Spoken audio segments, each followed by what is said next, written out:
Hello and welcome to the transcription explanation of these designs. They are both the same. I just played a little bit with line thickness in the second one just because I saw a little bit of an opportunity to do so. But this and this design both translate exactly the same, or are the exact same design for the exact same set of names. And with that being said, let's go ahead and get to reading this design. So you read the script starting at the bottom, and then you go counterclockwise, like a time traveler going back in time. And that is true for both the words in a sentence as well as the letters in a word, which is why we start at the bottom as opposed to the top here. So we start with this word here, which is Adra, A-D-A-R-A, and then go to Garian before Stephen. And an A is a little circle outside of our word circle. And let's actually take a peek at this design and isolate what are vowels and what are consonants, because vowels are these little circles here. And then consonants are these bigger circles, as well as chunks taken out of our circle.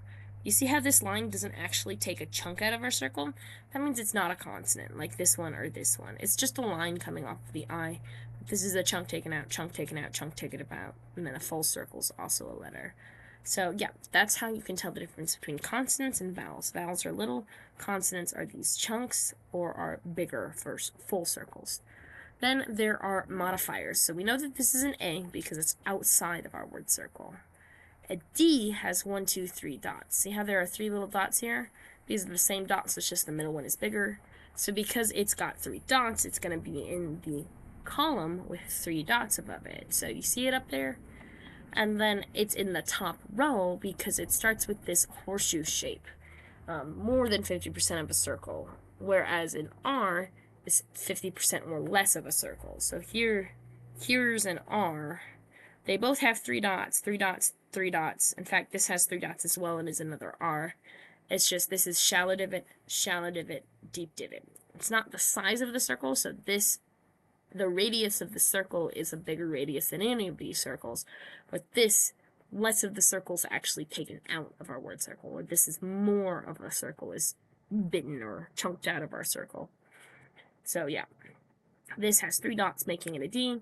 Here's another A outside the word circle, and this is an R like we talked about because it has 3 dots and is a shallow divot. And the reason we can tell that these 3 dots go with this letter as opposed to this letter is because this letter has 1 line sticking off of it already. So see how that line, it definitely ends on that letter? That means that this letter is definitely a G because it has the 1 line on it. These 3 dots could go with either this G or this R, but because this already has a line on it, it has to go with this R because it's the only letter stem that doesn't have any lines on it that these 3 dots are next to. So that's why those 3 dots have to go with this shallow divot, making it an R.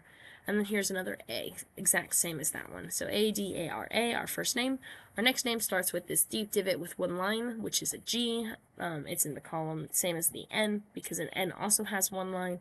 And what matters is that it ends on it here. So it passing through right there doesn't matter. Passing through doesn't matter. What matters is that it ends right there. So G, A, again, outside our word circle, 3 dots on another R, just like this R. I has a line going inwards.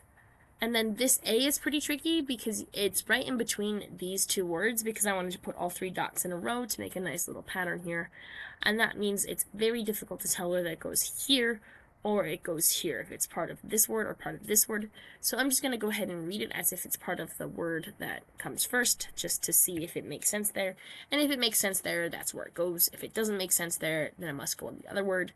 And it does indeed make sense on this first word because it is G-A-R-I-A and then an N. So that's our next name, where there's no A between the S and the T. So S, T, the shallow divot with no modifiers, E, V with 1 line, E, N. Oh, this S has 1, 2, 3 lines. They're all the same thickness in this design, but there's 1, 2, 3 different lines in this design. So those different lines don't matter. It's just kind of nice to visually break up a design than have, I think, all the same thicknesses. Unless you want the symmetry, like I think it's kind of an all or nothing thing. You either have some multiple different line thicknesses all throughout the design, or you just let them all be the same. Either one looks good, and either one would work well for your tattoo, and I hope you like them both. So yeah, altogether that's A-D-A-R-A, G-A-R-I-A-N, S-T-E-V-E-N. And those are your designs. I hope you like them. Bye.